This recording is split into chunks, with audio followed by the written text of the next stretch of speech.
మొత్తం అసలు బాడీ అంతా కూడా ఊగుతుంది. ఊగుతూ ఉన్నటువంటి స్థితిలో ఆయన డ్రైవ్ చేసుకుంటూ వస్తున్నాడు. స్పష్టంగా ఇక్కడ కూడా ప్రవీణ్ ఫేస్ రివీల్ అయ్యింది.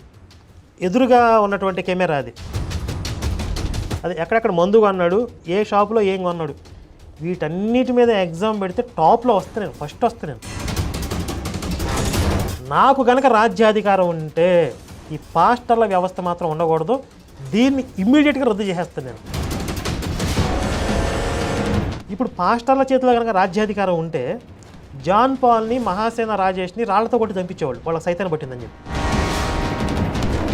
12th to 13th మార్చ్ కూడా వారు ఇక్కడ స్థలం ఖరీదు గురించి వారు వచ్చారు. అప్పుడు కూడా 2 UPI పేమెంట్ చేశారు సుధా వైన్స్ అని లాలచెరువులో. ఇప్పుడు ఈ హర్ష కుమార్ ఏమంటాడంటే హైదరాబాద్లో తాగినట్టుగా చూపించారా? చూపిస్తారు, అది కూడా ఇల్లు అడుగు. ఆ రక్షణ టీవీ డిబేట్స్కి వెళ్ళినప్పుడు ప్రత్యక్షంగా 2-3 సార్లు కలిశాను నేను. ఆ టైంలో ఆ డిబేట్ అయిపోయిన తర్వాత కాసేపు కూర్చుని టీ తాగుతూ కాసేపు మాట్లాడుకునేవాళ్ళం. అక్కడ ప్రవీణ్ పగడాలది ఒక అబ్నార్మల్ మెంటాలిటీ అయింది, సాధారణ వ్యక్తులకు ఉండే మనస్తత్వం కాదు అయింది. ఈ హర్ష కుమార్ అంటాడు అసలు మనిషిని ఎవడ అంత దాగి డ్రైవ్ చేస్తాడా అని అడుగుతున్నాడు. చేయలేకపోయాడు, అందుకే గోతులు పడ్డాడు. ఇప్పుడు ప్రవీణ్ కాబట్టి అక్కడ దాకా వెళ్ళాడు, అంత దాగి. నువ్వైతే అక్కడ దాకా పోవు, నువ్వు కోదవాళ్ళనే ఉంటు.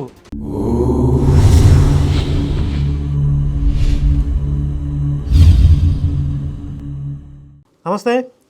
ప్రవీణ్ పగడాల మరణం మీద గత కొన్ని రోజులుగా జరుగుతున్నటువంటి రాద్ధాంతానికి ఎప్పుడు ఫుల్ స్టాప్ పడుతుందని చెప్పి అందరూ ఎదురు చూస్తూ ఉన్నారు. నిన్న పోలీసులు ప్రెస్ మీట్ పెట్టి అన్ని విషయాల మీద క్లారిటీ ఇచ్చేశారు. మరి వారు వివరించినటువంటి ఆ ముఖ్యమైన అంశాలలో నుంచి కొన్ని విషయాలను తీసుకుని మన పాయింట్ ఆఫ్ వ్యూలో కొంత విశ్లేషణ చేద్దాం. అలాగే ప్రవీణ్ పగడాల గురించి నేను అబ్జర్వ్ చేసినటువంటి, అంటే నేను పర్సనల్గా ఆయన కలిసినప్పుడు ఒక విషయాన్ని గమనించాను. అదేంటో కూడా నేను మీతో ఈరోజు తెలియజేస్తాను. ముందుగా పోలీసులు మాట్లాడినటువంటి వివరాలు చూద్దాం. 6 UPI పేమెంట్ చేశారు during journey. 4 UPI payments CCTV ఫుటేజెస్తో టాలీ అయినాయి. అంటే వారు వైన్ షాప్కి వెళ్ళారు, కొన్ని షాపులకు వెళ్ళారు. ఆ 4 UPI పెట్రోల్ బంక్ కూడా వెళ్ళారు, అవన్నీ మనకు టాలీ అయినాయి. తర్వాత సెల్ ఫోన్ టవర్ లొకేషన్స్, అంటే వారు హైదరాబాద్ నుంచి రాజమండ్రి వరకు కంటిన్యూస్గా ట్రాక్ ఉంది. టైం లైన్ విజయవాడలో బ్రేక్ అయ్యారు, 3 days అక్కడ 3 hours అక్కడ ఆగింది. మళ్ళీ జర్నీ కమెన్స్ అయ్యి టవర్ లొకేషన్స్ అన్నీ కరెక్ట్గా వచ్చాయి మనకి. హైదరాబాద్లో ప్రవీణ్ బయలుదేరిన దగ్గర నుండి ప్రతి 10 నిమిషాలకి ఏ కెమెరా దగ్గర క్రాస్ అవుతున్నాడు, ఎక్కడెక్కడ కనపడుతున్నాడు అనే వివరాలు కూడా ఎక్స్ప్లెయిన్ చేయడం జరిగింది. అతను 6 చోట్ల UPI పేమెంట్స్ ఫోన్ ద్వారా పే చేయడం జరిగింది. 3 వైన్ షాపులు, 1 పెట్రోల్ బంకు, ఇంకొక 2 ఏంటనేది డీటెయిల్గా చెప్పలేదు. బహుశా నేను అనుకోవటం ఏదన్నా ఒక బడ్డీ షాప్ దగ్గర, టీ షాప్ దగ్గర ఆగి టీ తాగటమో, లేకపోతే ఈ స్టఫ్ కోసం గొట్టాలు లేకపోతే స్నాక్స్ ఇలాంటివి ఉంటాయి కదా, చిప్స్, అలాంటివి ఏమైనా కొనుక్కున్నాడు, వాటర్ బాటిల్స్ లాంటివి ఏమన్నా చిన్న చిన్న బడ్డీ షాపుల దగ్గర ఆగి 2 UPI పేమెంట్స్ ఏమైనా చేసాడేమో అని అనుకుంటున్నాను. అయితే ఆ UPI పేమెంట్స్ చేసినటువంటి సమయం సీసీ ఫుటేజీల్లో లభ్యమవుతున్నటువంటి ఆ వివరాలు ఈ 2 కూడా మ్యాచ్ అయ్యాయని చెప్పారు. అలాగే ఈ జర్నీ సమయంలో ప్రవీణ్ 6 వ్యక్తులతో మాట్లాడాడంట ఫోన్లో, కుటుంబ సభ్యులతో కానీ, ఫ్రెండ్స్తో కానీ, 1-2 పాస్టర్స్తో కానీ. సో 6 members కూడా మేము ఎగ్జామిన్ జరిగింది. తర్వాత అదర్ సైడ్ లొకేషన్స్ కూడా, అదర్ సైడ్ కాలర్స్ని కూడా ఎగ్జామిన్ చేసాము. వాళ్ళు చెప్పిన ఎక్కడున్నానని చెప్తే ఆ లొకేషన్ కూడా వాళ్ళ స్టేట్మెంట్స్ మన టాలీ అయ్యింది. ఈ 6 కూడా నార్మల్ టాకే ఉంది, ఎక్కడా కూడా అబ్నార్మల్గా లేదు. తర్వాత వారు దారిలో వస్తున్నప్పుడు వైన్ షాప్స్ కూడా వెళ్ళారు. హైదరాబాద్లో, తర్వాత కోదాడ దగ్గర, తర్వాత ఏలూరు దగ్గర. అక్కడ కూడా వైన్ షాప్ ఎంప్లాయీస్ కూడా మేము ఎగ్జామిన్ చేశాము. అక్కడ UPI పేమెంట్స్ చేశారు వారు.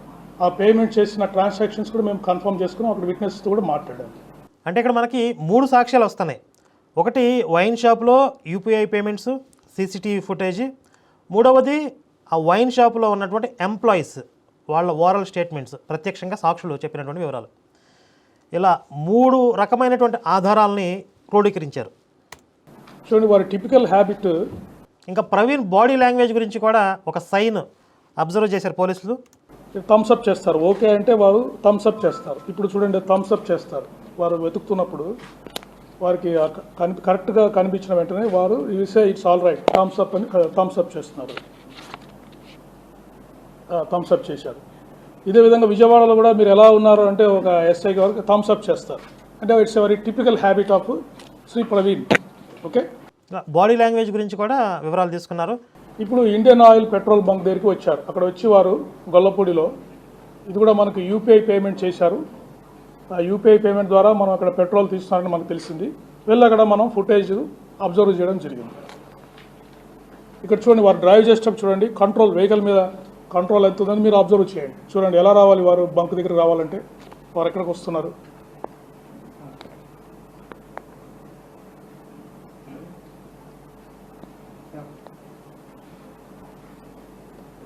మీరు క్లియర్గా చూడొచ్చు, హెడ్ లైట్ అంతా డ్యామేజ్ అయిపోయింది ఇక్కడికి.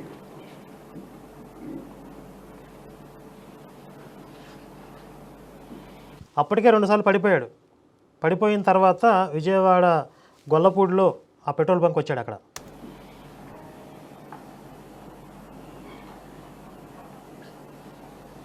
మొత్తం అసలు బాడీ అంతా కూడా ఊగుతుంది. ఊగుతూ ఉన్నటువంటి స్థితిలో ఆయన డ్రైవ్ చేసుకుంటూ వస్తున్నాడు.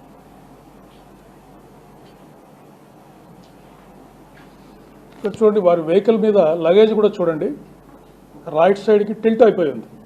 అంటే అప్పటికే 2-3 సార్లు పడిపోవడము, వారు సరి చేసుకోవడం వల్ల ఒకవైపుకి లగేజ్ వంగిపోయి కనిపిస్తూ ఉంది మనకి. నెక్స్ట్ స్లైడ్ అమ్మా, అది కాదు వచ్చారు.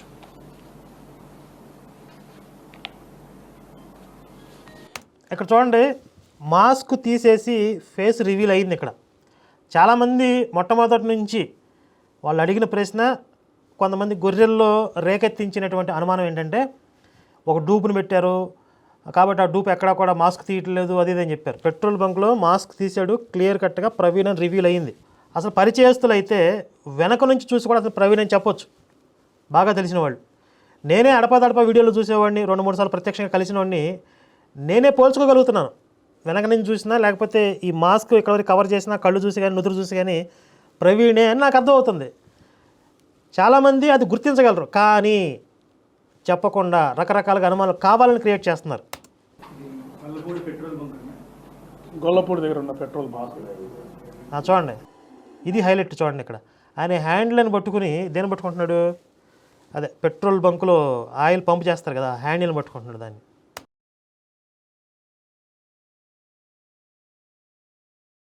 ఫేస్ రివీల్ అయింది చూడండి ఇక్కడ స్పష్టంగా.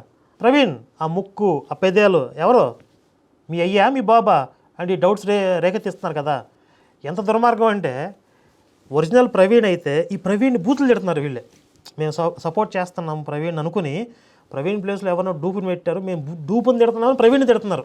ఇక్కడ స్పష్టంగా ఫేస్ రివీల్ అయ్యింది, మాస్క్ లేదు, ప్రవీణ్ అని తెలుస్తుంది. ఇంకెవరికా డౌట్స్ ఉంది? ఏ చెత్తనా కొడుకులు ఇంకా డౌట్స్ ఉన్నాయి అంటారు? ఎవరి మీద రుద్దుతారా? జరిగిన యాక్సిడెంట్ని మీకు కావాల్సినట్టుగా క్రియేట్ చేసి ఎవరి మీద రుద్దుదాం అనుకుంటున్నారు మీరు?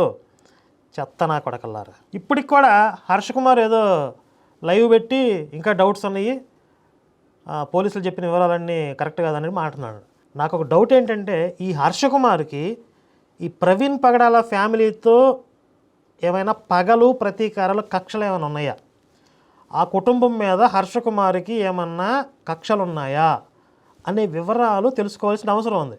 ఎందుకంటే ఇప్పటికే వీళ్ళు చేసిన రచ్చ వల్ల ప్రవీణ్ గతంలో కూడా మందు తాగేవాడు అనడానికి కొన్ని ఆధారాలు కూడా పోలీసులు నిన్న ప్రెస్ మీట్లో చెప్పడం జరిగింది. కాదు ఇవి సరిపోవు, మాకు హైదరాబాద్లో ప్రవీణ్ తాగిన వివరాలు కూడా కావాలని అంటున్నాడు. హైదరాబాద్లో ఎక్కడ తాగినట్టు ఉందా, తాగినట్టుగా చెప్పారా అంటున్నాడు. అవి కూడా తెస్తారు. నీకు కావాలంటే హైదరాబాద్లో ఎక్కడెక్కడ వైన్స్లో పే చేశాడో ఆ వివరాలు కూడా చెప్తారు. కాకపోతే కొంత డిగ్నిటీ మెయింటైన్ చేద్దామని చెప్పి ఐజీ గారు చెప్పారు కదా, మరీ పర్సనల్గా వెళ్లకుండా. అందుకని ఎక్కడి వరకు వివరాలు అవసరం అంతవరకు చెప్పారు. ఇవి సరిపోవు, మొత్తం మాకు ప్రవీణ్ పగడాల ప్రైవసీని తీసేసి మొత్తం ఆయనకి ఎవరెవరితో ఎఫ్ఐఆర్లు ఉన్నాయో, ఆయన ఎక్కడెక్కడ మందు తాగాడు, ఆయన ఎంత ఎదవో మాకు మీరు రివీల్ చేసేదాకా మేము ఒప్పుకోం అని చెప్పి ఈ హర్షకుమార్ లాంటి వాళ్ళు పట్టుబడుతున్నారంటే, మరి వాళ్ళ ఫ్యామిలీతో వీళ్ళకి ఏదన్నా కొన్ని తరాల నుంచి ఏమన్నా పగలు ప్రతీకారం లాంటివి ఏమైనా ఉన్నాయా అనే డౌట్ వస్తుంది నాకు. ఇంతకుముందు సైంటిస్టులు ఈ ఫుటేజ్ రిలీజ్ అయిన తర్వాత ఆయన డూపు కాబట్టి పెట్రోల్ కొట్టగానే అక్కడ యూపీఐ పేమెంట్ చేయలేదు, క్యాష్ పేమెంట్ కూడా ఇవ్వలేదు, ఆయిల్ కుట్టించుకుని ముందుకెళ్ళిపోయాడు అంటున్నారు. అసలు ఈ సన్నాసులు ఎప్పుడైనా పెట్రోల్ బంకులకి వెళ్ళిన మొహమేనా? ఎవడైనా బైక్ మీద ఆయిల్ కొట్టించుకున్న తర్వాత పక్కకి వెళ్తాడు, అతను యూపీఐ పేమెంట్ చేసే లోపు వెనకాల క్యూ ఉంటుంది కదా, అది ఖాళీ అవ్వాలి కదా. అక్కడే నిలబడి యూపీఐ పేమెంట్ ఎవరు చేయరు. అవసరమైతే ఇంకొక పర్సన్ ఇంకొక బాయ్ వస్తాడు, ఆ స్కానర్ తీసుకొస్తాడు, దాన్ని స్కాన్ చేసి పే చేస్తారు. ఆయన ముందుకెళ్ళి పే చేశాడు, ఆ ఫుటేజ్ కూడా ఉంది. ఇది ఒక సైంటిఫిక్ ఎవిడెన్స్ అన్నట్లుగా ఈ సైంటిస్టులు అందరూ కాబట్టి ఇదిగో డౌట్ వీళ్ళ మీద నాకు వీళ్ళ జీవితం మీద అసహ్యం వచ్చేసి విరక్తి వచ్చేసింది నాకు. చూడండి ఫోటో క్లియర్గా వారు గ్లాసెస్ తీసేశారు. ఇది ఏలూరు వైన్ షాప్లో ఉన్నటువంటి సీసీ ఫుటేజ్. స్పష్టంగా ఇక్కడ కూడా ప్రవీణ్ ఫేస్ రివీల్ అయ్యింది, ఎదురుగా ఉన్నటువంటి కెమెరా అది. ఆ మాస్క్ కిందకి జారిపోయింది, మూతి వరకే కవర్ అయింది, ముక్కు దగ్గర నుంచి మొత్తం ఇదంతా కూడా రివీల్ అయింది. ప్రవీణ్ కాదైనా ప్రవీణ్ కాదురా, నా కొడకలారా ఎవర్రా మరి?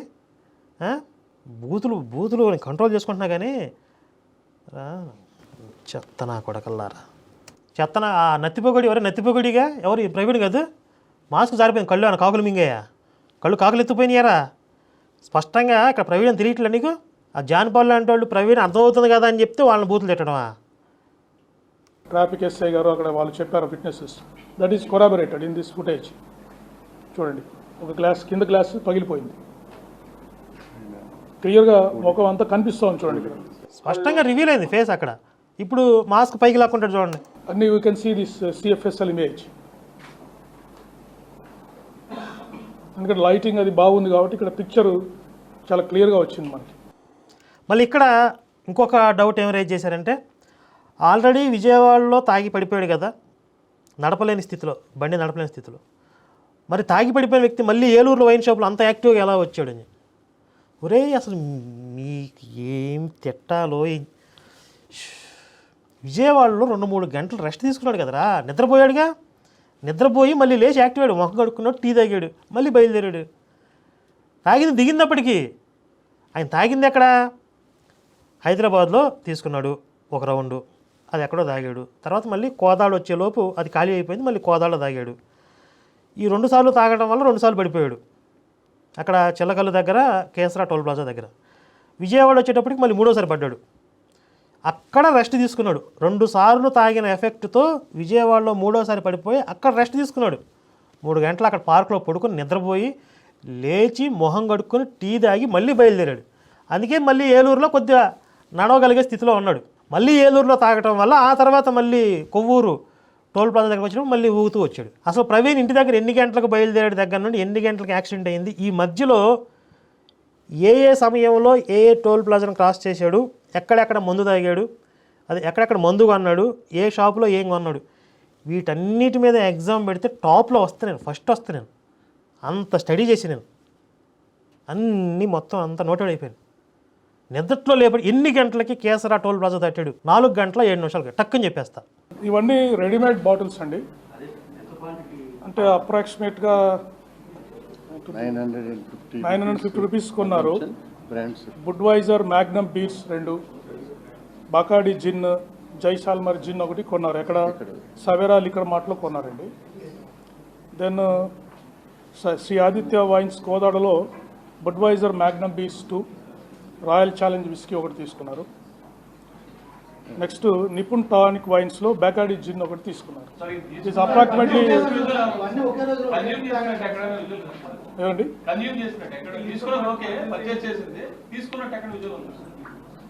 విజువల్స్ మాకు దొరకలేదు. కొంత ఫుటేజ్ ప్రస్తుతానికి మా దగ్గర ఉంది కానీ అది క్లియర్గా లేదు, బట్ కన్సంప్షన్ చేసినట్టు మనకు ఎవిడెన్స్ ఉంది. అక్కడ అడిగేవాళ్ళు చూడండి ఎలాంటి ప్రశ్న అడుగుతున్నారో.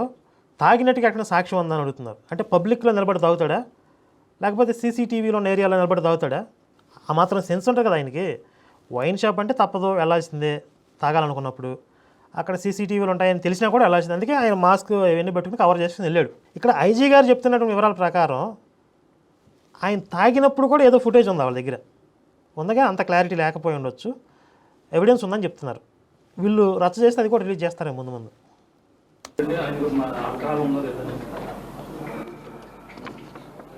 చేశారండి అందరూ, వారి వైఫ్ని వారిని దాని గురించి ఎగ్జామినేషన్ చేయడం జరిగింది. అవి ఎందుకు పర్సనల్ విషయాలు మనం ఎందుకు డిస్క్లోజ్ చేయాలి? ఇప్పుడు let us maintain the dignity. అంటే ఫ్యామిలీ మెంబర్స్ని కూడా ప్రవీణ్కి తాగే అలవాటు ఉందా అని అడిగారు. వాళ్ళు కొన్ని వివరాలు చెప్పారు. వాళ్ళ ప్రైవసీ మ్యాటర్ మనకి ఎందుకు, వదిలేద్దాం, డిగ్నిటీ మెయింటైన్ చేద్దాం అంటున్నారంటే దాని మీనింగ్ ఏంటి? వాళ్ళు ఏం చెప్పుంటారు? లేదండి తాగే అలవాటు లేదు మా వాడికి అని చెప్తే ఫ్యామిలీ మెంబర్స్ ఒప్పుకోవట్లేదు, కాబట్టి మేము ఇంకా వెరిఫై చేయాలి, ఇంకా ఆయనకి గతంలో తాగే అలవాట్లు ఉన్నాయో లేవని ఇంకా కన్ఫర్మ్ చేసుకోవాలని చెప్పేవారు. కానీ వాళ్ళు కన్ఫర్మ్ చేశారు కాబట్టి డిగ్నిటీ మెయింటైన్ చేద్దాం, మనంగా ఆ మాట మనం చెప్పొద్దు. ఒకవేళ ఇప్పుడున్న సైకోలు ఎలా ఉన్నారంటే, ప్రవీణ్ భార్య గనక మా ఆయన తాగుతాడు అని చెప్తే ఆవిడ్ని కూడా బూతులు తిట్టేలాగా ఉన్నారు. నువ్వు కూడా అమ్ముడు పోయావని, నువ్వు కూడా ద్రోహివే అని చెప్పి ఆవిడ ఉన్న విషయం చెప్తే ఆవిడని కూడా తిట్టేలాగా ఉన్నారు. అంత సైకిక్ నా కొడుకులు ఉన్నారు ఇప్పుడు. అలాంటి సైకోలుగా తయారు చేశారు వీళ్ళు, ఈ పాస్టర్లు అనేవాళ్ళు. వీళ్ళు ఎంత డేంజర్ అంటే, అసలు ఈ భూమి మీద అత్యంత ప్రమాదకరమైనటువంటి వ్యవస్థ ఈ పాస్టర్లు. వీళ్ళ వల్ల దేశానికి కానీ ఈ భూమికి కానీ నయా పైసా దమ్మిడి ఉపయోగం లేదు, అంతా ప్రమాదమే. వీళ్ళ వల్ల అంతా ప్రమాదమే. వీళ్ళు ఒక గుంపును మెయింటైన్ చేస్తూ ఉంటారు. ఆ గుంపుని వీళ్ళకి కావలసినట్లుగా బ్రెయిన్ వాష్ చేస్తారు. ఒక గుడ్డి నమ్మకాలతో వాళ్ళు గొర్రెల్లాగా తయారు చేస్తారు. వీళ్ళు చెప్పింది వినకపోతే వాళ్ళని సైకిక్గా మారుస్తారు. వాళ్ళకి ప్రభుత్వ వ్యవస్థల మీద కానీ, కోర్టుల మీద కానీ, చట్టాల మీద కానీ, రాజ్యాంగం మీద కానీ గౌరవం లేకుండా, నమ్మకం లేకుండా వాళ్ళని తయారు చేసి, మేం చెప్పిందే, మీరు కళ్ళ ముందు ఆధారాలు కనపడినా కూడా నమ్మొద్దు, మేం చెప్పిందే నిజం అని చెప్పి వాళ్ళని ఒక ట్రాన్స్లోకి తీసుకుపోతారు. వాళ్ళని అవసరమైతే విధ్వంసం చేయడానికి కూడా పురిగొలుపుతారు. వీళ్ళు రెచ్చగొడతారు. అది చెప్తున్నా, నెత్తిపోకుండా రెచ్చగొడుతున్నానని చెప్పి.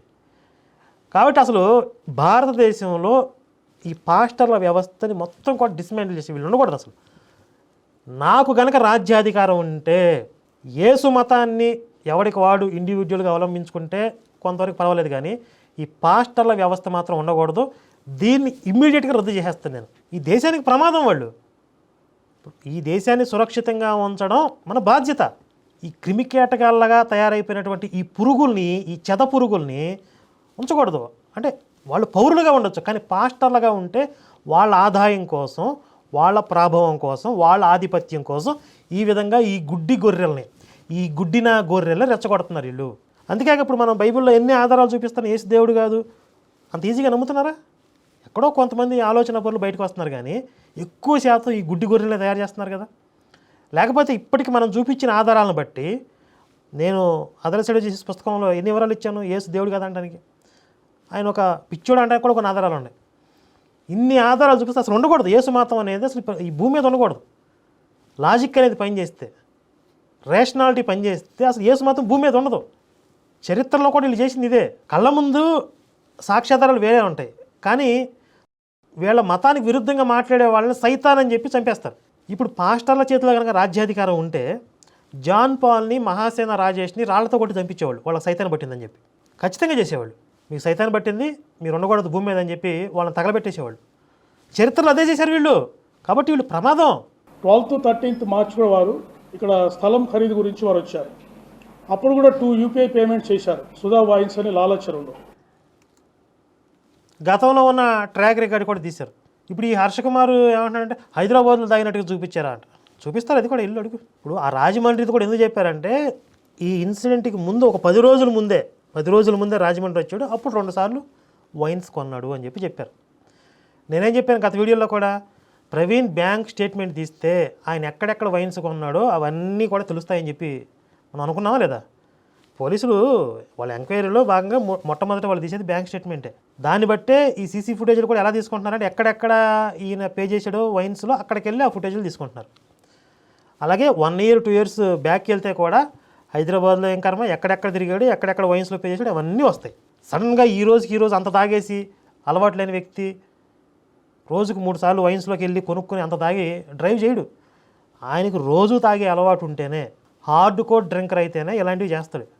ఇంకొకటి నేను చెప్పదలుచుకున్న విషయం ఏంటంటే, నేను అబ్జర్వ్ చేసిన విషయం చెప్పా కదా, ఆ రక్షణ టీవీ డిబేట్స్కి వెళ్ళినప్పుడు ప్రత్యక్షంగా 2-3 సార్లు కలిశాను నేను. ఆ టైంలో ఆ డిబేట్ అయిపోయిన తర్వాత కాసేపు కూర్చుని టీ తాగుతూ కాసేపు మాట్లాడుకునేవాళ్ళం అక్కడ. నేను, ఆ బెన్హరు, వడ్డే నవీన్ అని చెప్పి తాబేటికే మొహం ఎంతలా ఉంటాడు ఆడొకడు, ఈయన ప్రవీణ్ పగడాల, మేము 3-4 కూర్చునేవాళ్ళం. ఆ మాటల్లో ఒకరోజు ఒక పని చేస్తూ ఇంకొక పని మీద ఫోకస్ చేయడం లాంటి డిస్కషన్ ఏదో వచ్చింది. అప్పుడు ప్రవీణ్ పగడాల ఏం చెప్పాడంటే, లేదన్నా నేను హెడ్సెట్ పెట్టుకుంటాను, పాటలు మ్యూజిక్ వింటూ కూడా చదువుకుంటాను, లేకపోతే రాసుకుంటాను, ఈ పాటలు ప్లే అవుతూనే ఉంటాయి, మ్యూజిక్ రన్ అవుతూనే ఉంటుంది, చదువుకోవడం కానీ రాసుకోవడం ఏదో చేస్తూ ఉంటాయి, మల్టిపుల్ టాస్కులు చేస్తాను ఎట్ ఏ టైం నేను అని చెప్పాడు ఆయన. ఆ టైంలో ఈ బెన్హర్ ఉన్నాడు, ఈ వడ్డే నవీన్ కూడా ఉన్నాడు. కావాలని మీరు వాళ్ళని అడగచ్చు, వాళ్ళు చెప్తారులే తర్వాత సంగతి, అడగండి. అంటే ప్రవీణ్ పగడాలది ఒక అబ్నార్మల్ మెంటాలిటీ అయింది, సాధారణ వ్యక్తులకు ఉండే మనస్తత్వం కాదు అయింది. ఇప్పుడు అంత లాంగ్ డ్రైవ్ చేస్తూ అంత తాగుతాడు ఆ మనిషి ఎవడైనా అని అడుగుతున్నారు. సాధారణ మనిషి అయితే తాగడు, ప్రవీణ్ పగడాలు తాగుతాడు. ఆయనకి అదొక అలవాటు అయి ఉండొచ్చు. చాలామందికి లాంగ్ డ్రైవ్ చేస్తూ డ్రింక్ చేయడం అదొక హ్యాబిచువల్, వాళ్ళకి అదొక కిక్కు. వాళ్ళు తర్వాత జర్నీ గమ్యస్థానానికి చేరతారా, మధ్యలో గుర్తారు, తర్వాత సంగతే. ఈ హర్ష్ కుమార్ అంటాడు అసలు మనిషిని ఎవడైనా అంత దాగి డ్రైవ్ చేస్తాడా అని అడుగుతున్నాడు. చేయలేకపోయాడు, అందుకే గోతులు పడ్డాడు. ఇప్పుడు ప్రవీణ్ కాబట్టి అక్కడ దాకా వెళ్ళాడు, అంత దాగి. నువ్వైతే అక్కడ దాకా పోవు. ఈ హర్ష్ కుమార్ అయితే సవేరా వైన్స్లో తాగి హైదరాబాద్ అవుట్స్కట్స్లో వచ్చి అవుట్ అయినా కోదాడ దాకా కూడా రాడు. ప్రవీణ్ కాబట్టి అక్కడ దాకా పోయాడు. కావాలి నువ్వు డ్రైవ్ చేసి చూడు కావాలంటే. ఈ గోతులో దూకుతాను నేను, పడతానా, నాకు దెబ్బలు తగులుతాయా అంటున్నాడు. ఏ దూకవే, మాటలు చెప్పడమేనా, సీన్ రీక్రియేషన్ చేయండి. ఎవరన్నా ఆ గోతులో దూకితే చస్తాడా అని అడిగేవాడు దూకి చూపించాను. 70 కిలోమీటర్ల స్పీడ్ అంట. నేను ఐజీ గారు చెప్పారు కదా, 70 కిలోమీటర్ల స్పీడ్తో అంత పెద్ద బుల్లెట్ వేసుకుని ఆ గోతులో దూకండి. Next post mortem examination by the team of doctors. మీకు అందరికీ తెలుసు, post mortem was conducted by team of doctors under videography. ఇది వినండి, ఈ గుడ్డి గొర్రెలు ఎవరైతే ఉన్నారో, ఎవడైతే పనిగట్టుని ప్రచారం చేస్తున్నారో, వీడియో రికార్డింగ్ జరుగుతూ ఉండగా పోస్ట్ మార్టం చేశారు. మీకు డౌట్స్ ఉంటే ఈ పోస్ట్ మార్టం వీడియో రికార్డింగ్ తీసుకెళ్ళి కోర్టులో సబ్మిట్ చేయొచ్చు, లేదా వాళ్ళు ఇచ్చిన వివరాలు తప్పు అనుకుంటే మళ్ళీ రీపోస్ట్ మార్టం చేయొచ్చు. ఇప్పటికీ ఆయన తాగినటువంటి వివరాలు లభ్యమవుతాయి. ఒక 6 నెలల లోపు చేసినా కూడా తెలుస్తాయని విన్నాను నేను. అందుకే హర్ష కుమార్ కూడా నేను అవసరం రీపోస్ట్ మార్టం చేపిస్తా అన్నాడు కదా, 6 నెలల లోపు నేను చేపిస్తా అన్నాడు కదా. దమ్ముంటే హర్ష కుమార్కి నిజాయితీ ఉంటే ఈ సోషల్ మీడియాలో వాగటం కాకుండా ప్రవీణ్ బాడీని తీసి రీపోస్ట్ మార్టం చేయించి ఇక్కడ ఇచ్చిన రిపోర్ట్ తప్పు అని చెప్పి రుజువు చేయాలి. ఒకవేళ రుజువు చేయలేకపోతే ఏం చేస్తాడు ఈయన? కనపడకుండా ఈ దేశాన్ని వదిలిపెట్టి పోతాడా? దేశద్రోహం కదా ఇది. దేశంలో మత కలహాలు పెట్టి విధ్వంసం చేయాలని కుట్ర కదా. కాబట్టి నేను దేశద్రోహానికి పాల్పడ్డాను కాబట్టి నాకు ఈ దేశంలో బ్రతికే హక్కు లేదు అని చెప్పి సెల్ఫ్ డిక్లేర్ చేసుకుని ఈ దేశాన్ని వదిలిపెట్టి పోవాలి. చేస్తాడు అలాగా? ఎవడైతే వాడు, ఆ కేఏ పాల్ కానీ, ఈ నత్తిపకొడి గడి కానీ, ఇంకెవడైతే వాగుతున్నాడో వాళ్ళందరూ కలిసి ఇక్కడ ఐజీ గారు నిన్న ప్రెస్ మీట్లో చెప్పిన వివరాలన్నీ కూడా తప్పు అని మీరు రుజువు చేసే ప్రయత్నం చేయండి. మ్యాక్సిమం ఎంత ప్రయత్నం చేస్తారో అంత చేయండి. చేయలేకపోతే ఏం చేస్తారో చెప్పండి. మీరు నిజంగా చేయగలిగారు అనుకోండి, ప్రభుత్వం పడిపోద్ది. పోలీస్ డిపార్ట్మెంట్ ఎవరైతే ఇన్వెస్టిగేషన్ చేశారో వీళ్ళ ఉద్యోగాలు పోతాయి. ఇంత జరిగిద్ది. చేయండి దమ్ముంటే. చెత్త నా కొడకల్లారా, భూమికి భారంరా మీరు. మీలాంటి వాళ్ళు ఎక్కువైపోయినప్పుడే భూమాత మొత్తుకునేది భూభారం పెరిగిపోయిందని చెప్పి. అప్పుడే భగవంతుడు అవతరిస్తూ ఉంటాడు. ప్రకృతి వైపరీత్యాలు వస్తాయి. ఏ సునామీకి కూడా కొట్టుకోలేదారు మీరు, దరిద్ర నా కొడకలారా. Then viscera and object analysis FSL విజయవాడలో చేశాము. ఈ ఎఫ్ఎస్ఎల్ రిపోర్ట్స్ మనకి ఇంపార్టెంట్గా కంక్లూడ్ చేస్తుంది. Ethyl alcohol is found in items piece of stomach, small intestine, liver, kidney and spleen. అంటే వారు బాడీలో లిక్కర్ ఉంది, ఇథైల్ ఆల్కహాల్ ఉందని చెప్పేసి మనకి ఎఫ్ఎస్ఎల్ రిపోర్టు క్లియర్ కట్గా వచ్చింది. ఇప్పుడు ఆ పోస్ట్ మార్టం రిపోర్ట్ ఇచ్చిన డాక్టర్స్ కూడా అబద్ధం చెప్తున్నారా? వాళ్ళకేంటి అవసరం? అందులో కొంతమంది క్రిస్టియన్ వర్గానికి చెందిన వాళ్ళు కూడా ఉన్నారని చెప్పి విన్నాను నేను. ఆ రోజు జాన్ వెస్లీ మాట్లాడాడు కదా, ట్రాన్స్పరెంట్గా జరగాలి పోస్ట్ మార్టం అనేది అని. ఆయన అడిగిన దానికి యాక్సెప్ట్ చేశారని కూడా చెప్పాడు. మేము ట్రాన్స్పరెంట్గా ఏదైతే డిమాండ్స్ చేసామో ఆ డిమాండ్స్కి అనుగుణంగానే ఆ టీమ్ ఆఫ్ డాక్టర్స్ని పెట్టారు అని జాన్ వెస్లీ కూడా ఆ రోజు చెప్పాడుగా. వీడియో రికార్డింగ్ చేయాలన్నాడు. ఇవన్నీ వీళ్ళు ఎంత పారదర్శకంగా ఉండాలో అంత పారదర్శకంగా ఉండి, అంటే ఇంకా చెప్పాలంటే చాలా ఓవర్గా అవసరమైన దానికంటే కూడా ఎక్కువ జాగ్రత్తలు తీసుకుని ఈ నా కొడుకులు ఎంత రచ్చ చేస్తున్నారు కాబట్టి పాయింట్ టు పాయింట్ అనాలిసిస్ చేసి ప్రతి ఆధారాన్ని సమీకరించుకుని ఇన్ని వివరాలు కళ్ళ ముందు పెడితే ఇవన్నీ నమ్మరంట. ఈ చెత్త నా కొడుకులంట ఎక్కడో ఇజ్రాయేల్లో ఎవరో చచ్చిపోతే మన కోసం చచ్చిపోయాడని చెప్పి వీళ్ళు ప్రచారం చేస్తే మనం నమ్మాలంట. ఈ గలీజ్ నా కొడుకులు చెప్తున్నారు. మరి ఓ పని చేయండి రా, ఇప్పుడు యేసు పోస్ట్ మార్టం రిపోర్ట్ తీసుకురండి, పాపుల కోసం చచ్చిపోయాడని చెప్పి చూపించండి, సీసీ ఫుటేజ్లు చూపించండి, పాపుల కోసం చచ్చిపోయినట్టుగా. ఆయన చచ్చిపోతే మనకు రక్షణ వచ్చింది అనే దానికి ఎవిడెన్స్లు చూపించండి. ఎలాంటి ఎవిడెన్స్లు లేకుండా వీళ్ళు చెప్పే ఈ గుడ్డి నమ్మకాలు, కట్టుకథలు ఏవైతే ఉన్నాయో అవి మాత్రం మనం కళ్ళు మూసుకుని నమ్మేయాలంట. కళ్ళ ముందు ఇన్ని ఆధారాలు కనపడుతుంటే ఇవి మాత్రం నమ్మరం. మేము నమ్మం, మేము గొర్రెలం. సో ఫైనల్గా ఈ సమ్మరీ అంతా, ఈ technical analysis, physical evidence, oral evidence, CCTV footages అన్నీ మనకు ఇన్వెస్టిగేషన్ ఏం డిస్క్లోజ్ చేసిందంటే Sri Praveen Kumar Pagadala died due to injuries sustained in the self-road accident under the influence of ethyl alcohol consumption. సుమారుగా 100 మంది సాక్షులను విచారించారు. 400 సీసీటీవీని పరిశీలించి 40 సీసీటీవీల ఫుటేజ్ని తీసుకొచ్చారు. ఇంతమంది డాక్టర్లు, అక్కడ ఒక చోట అంబులెన్స్ కూడా వచ్చిందంట అతనికి ట్రీట్మెంట్ చేయడానికి. ఆ వివరాలు వాళ్ళతో కూడా మాట్లాడారు. పెట్రోల్ బంకులతో మాట్లాడారు. అక్కడ ట్రాఫిక్ డిపార్ట్మెంట్ సంబంధించిన వాళ్ళతో మాట్లాడారు. అక్కడ ప్రత్యక్షంగా ఉన్న సాక్షులతో మాట్లాడారు. ఈ జర్నీలో ప్రవీణ్ ఎవరెవరికి ఫోన్ చేశాడో వాళ్ళతో మాట్లాడారు. ఎందుకోసం వెళ్తున్నాడో, ఎవరికి ఆ ఇన్ఫర్మేషన్ చెప్పాడో వాళ్ళ దగ్గర నుంచి వివరాలు తీసుకున్నారు. ఒక 15 రోజుల పాటు పోలీస్ డిపార్ట్మెంట్లో పదుల సంఖ్యలో ఆఫీసర్స్ కావచ్చు, లేకపోతే కొన్ని డిపార్ట్మెంట్స్ ఉంటాయి కదా, వాళ్ళతో కొన్ని వింగ్స్ ఉంటాయి కదా ఇన్వెస్టిగేషన్ కోసం, వీళ్ళందరూ పదుల సంఖ్యలో 15 రోజుల పాటు కష్టపడి ఎవిడెన్స్ అన్నీ తీసుకొచ్చి అన్నీ కూడా ఎంత చూపించగలరో అంత చూపించారు. ఇప్పటికీ కూడా కొంతమంది మేము ఒప్పుకోం ఏదో జరిగింది అనే నా కొడుకులు ఉన్నారంటే, ఈ చెత్త నా కొడుకులకి అసలు ఈ భూమి మీద, ఈ భారతదేశంలో ఉండే అర్హత ఉందా వీళ్ళకి? వీళ్ళని అసలు ఈ మానవ సమాజంలో ఉంచవచ్చు? మానవ సమాజంలో తిరగడానికి వీళ్ళకి అర్హత ఉందా? ఇప్పుడు చెడిపోయిన భాగాన్ని, క్యాన్సర్ అయిన భాగాన్ని తీసేస్తారు, రిమూవ్ చేసేస్తారు. ఎందుకంటే మొత్తం చెడిపోతుంది కదా. ఈ చెత్త నా కొడుకులు ఉంటే మొత్తం అంతా పొల్యూట్ చేసేస్తారు. దయచేసి భారతదేశాన్ని పంపించేయండి. భారతదేశాన్ని ప్రమాదం వీళ్ళు. వారు ఇక్కడ ఒక స్థలం కొనుగోలు చేశారు. అక్కడ వారు కాలేజ్ పెట్టాలని ట్రై చేస్తున్నారు. సో లోకల్గా వచ్చి ఇక్కడే వెహికల్ పెట్టుకొని ఎప్పుడు వచ్చినా కూడా వెహికల్తో తిరగచ్చు అని వారి ఉద్దేశం ఉండొచ్చు. బుల్లెట్ మీద ఎందుకు ప్రయాణం చేస్తున్నాడు అనే దానికి కూడా ఒక రీజన్ కనుక్కున్నారు ఆయన. ఇక్కడ కాలేజ్ నిర్మాణం ఏదో చేయాలనుకుంటున్నాడు, ఆ బుల్లెట్ అక్కడ పెట్టేస్తే ఇక్కడికి వచ్చినప్పుడల్లా లోకల్గా దాని మీద తిరగచ్చు అనే ఉద్దేశంతో దాన్ని అక్కడ పెడదామని చెప్పి ఆయన తీసుకొచ్చాడంట. అయితే ఈ విషయం ఆ ఫ్రెండ్ తన స్నేహితుడికి ఎవరికో చెప్తే, నువ్వు కావాలంటే ఆ బుల్లెట్ని ట్రైన్లో పార్సిల్ చేయి, నువ్వు మాత్రం వేసుకెళ్ళకు అని చెప్పి ఆయన ఒక సలహా చెప్పినా కూడా నేను తీసుకోలేదు. చెప్పే కదా ఈయనకొక అబ్నార్మల్ మెంటాలిటీ ఉంటుందని చెప్పి ఎవరు చెప్పిన సలహాలు కూడా తీసుకోడు.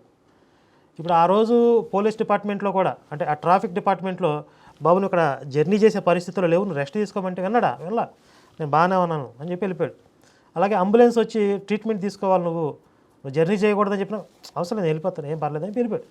అంటే ఎవరు ఆయనకి సలహాలు చెప్పినా గైడ్ చేసినా కూడా ఆయన తీసుకునే మెంటాలిటీ కాదు ఆయన మొండిగా ఆయన కావాలనుకుని చేసుకుంటూ పోతాడు.